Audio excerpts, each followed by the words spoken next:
আসসালামু আলাইকুম সুপ্রিয় দর্শক, কেমন আছেন সবাই? আজকের ভিডিওতে আমরা মলদোভা নিয়ে কথা বলবো। বর্তমানে এখন মলদোভার ভিসার কি পরিস্থিতি, বর্তমানে এখন মলদোভার ভিসা হচ্ছে কিনা, মলদোভার ক্ষেত্রে মূলত আপনাদের কেমন সময় বর্তমান 2025 সালে আপনাদের দিতে হতে পারে, মলদোভার একটি ওয়ার্ক পারমিট আসতে আপনাদের কেমন সময় লাগতে পারে। বর্তমানে বিভিন্ন এজেন্সি কিন্তু বিভিন্ন প্রান্ত থেকে বাংলাদেশের এখন কিন্তু কাজ করছেন এবং আমরাও কিন্তু অনেকে আছি যারা মলদোভাতে যাওয়ার জন্য চেষ্টা করছি। তো এখন কি পরিস্থিতি, বর্তমানে মলদোভার ভিসা খোলা আছে কিনা, ওয়ার্ক পারমিট এখন বের হচ্ছে কিনা বা কেমন সময় লাগতে পারে আপনাদের, এবং টোটাল প্রসেসিং করে আপনাদের ফ্লাই করতে কেমন সময় লাগবে, আজকে আমরা বিস্তারিত কথা বলার চেষ্টা করব। যারা আমাদের চ্যানেলে নতুন এসেছেন চ্যানেলটি কষ্ট করে সাবস্ক্রাইব করে রাখবেন। আমরা নেক্সট টাইমে চেষ্টা করব আরও অনেক ধরনের গুরুত্বপূর্ণ ইনফরমেশনগুলো আপনাদের মাঝে স্টেপ বাই স্টেপ দেওয়ার। চলুন তাহলে কথা না বাড়িয়ে আমাদের মূল ভিডিওটি আমরা স্টার্ট করি।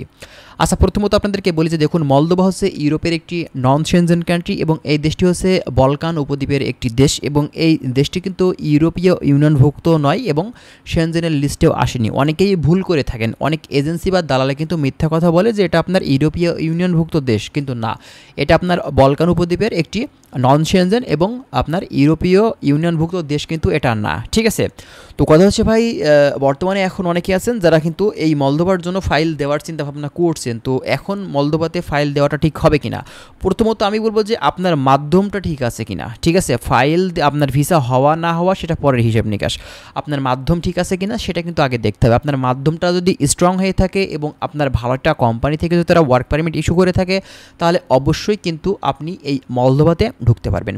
তো মলদোভার বর্তমান ভিসা রেশিও কেমন? মলদোভার ভিসা রেশিও কিন্তু বর্তমানে খুব বেশি কিন্তু খারাপ না, আবার খুব বেশি ভালো তাও কিন্তু না, কারণ ইউরোপের নন সেনজেন কান্ট্রিগুলোর ভিতরে বর্তমানে এখন সার্বিয়ার ভিসা রেশিও আগের থেকেও কিন্তু অনেকটা কমে গেছে এবং এখন কিন্তু বেলারুশ, মলদোভা এইসব কান্ট্রিগুলোতে কিন্তু এখন অনেকে নতুন করে ফাইল দিচ্ছেন। ঠিক আছে, তো যাদের ইন্টেনশন আছে কাজের জন্য যাবেন, যাদের ইন্টেনশন আছে সেখানে গিয়ে ভালো কিছু করবেন, তারাই কিন্তু মলদোভার জন্য ফাইল সাবমিট করতে পারেন। যারা গেম টেম দেওয়ার উদ্দেশ্যে যাবেন ভাই, তারা কিন্তু অবশ্যই সাবধানে আপনার বাংলাদেশ থেকে যাবেন, কারণ মলদোভা থেকে গেম দেওয়াটা কিন্তু অনেক রিস্কির ব্যাপার।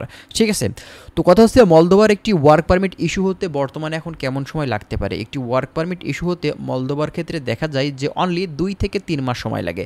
তবে রিসেন্টলি আমরা যে বিষয়টা দেখতে পাচ্ছি যে মলদোভার এখন বর্তমানে একটু লেট হচ্ছে ওয়ার্ক পারমিটটা ইস্যু হতে, এবং বর্তমানে এখন আপনার বেশ কিছু ভাইকে দেখলাম আমরা, মলদোভার ভিসা কিন্তু তারা কালেক্ট করেছে এবং তাদের সময় লেগেছে 6 থেকে 7 মাস, মানে টোটাল প্রসেসিং করে তাদের 7 মাস সময় লেগেছে।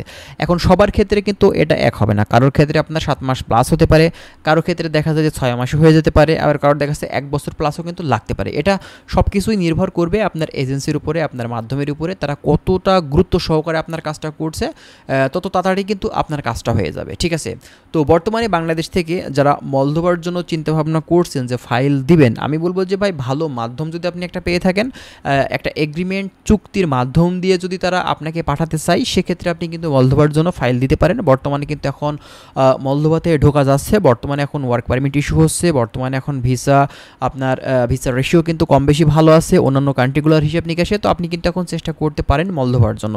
তার জন্য অবশ্যই আরও বিস্তারিত জানতে হবে, আমাদের কথা শুনে যে আপনারা ফাইল দিবেন তাও কিন্তু না, এবং আমরা ফাইল কিন্তু নিই না বা আমরা ইউরোপ নিয়ে কিন্তু কাজ করি না, আমরা শুধুমাত্র আপনাদের মাঝে ইনফরমেশনগুলাই শেয়ার করি। ঠিক আছে, তো যাই হোক, যারাই যে দেশে দিবেন না কেন অবশ্যই সার্বিক দিক বিবেচনা করে সব দিকের পরিস্থিতি বুঝে শুনে সঠিক তথ্য নিয়ে তারপরে কিন্তু একটি দেশে আপনারা ফাইল সাবমিট করবেন। আর অবশ্যই সেটা যেন একটা রিক্রুটিং এজেন্সি হয়, তাদের RL নাম্বার যেন থাকে এবং আপনার সাথে অবশ্যই তাদের একটা চুক্তির মাধ্যম দিয়ে সেইভাবে একটা মানে পরিস্থিতি তৈরি করে তারপরে কিন্তু আপনারা যাবেন। ঠিক আছে, না চিনে না বুঝে না জেনে কোনো এজেন্সি কোনো দালালকে টাকা পয়সা দিবেন না, তা কিন্তু আপনি ঠকে যেতে পারেন। ঠিক আছে, তো যাই হোক বন্ধুরা, আশা করছি আপনারা বিষয়গুলো ক্লিয়ার বুঝতে পারছেন। আর যদি কোনো কিছু আপনাদের জানার থাকে আপনারা কাইন্ডলি কষ্ট করে একটু কমেন্ট করবেন, আমরা চেষ্টা করব আর অনেক ধরনের ইনফরমেশনগুলো মলদোভা সম্পর্কে দেওয়ার। তো ভালো থাকবেন সবাই, আজকে এখানে শেষ করছি, আল্লাহ হাফেজ।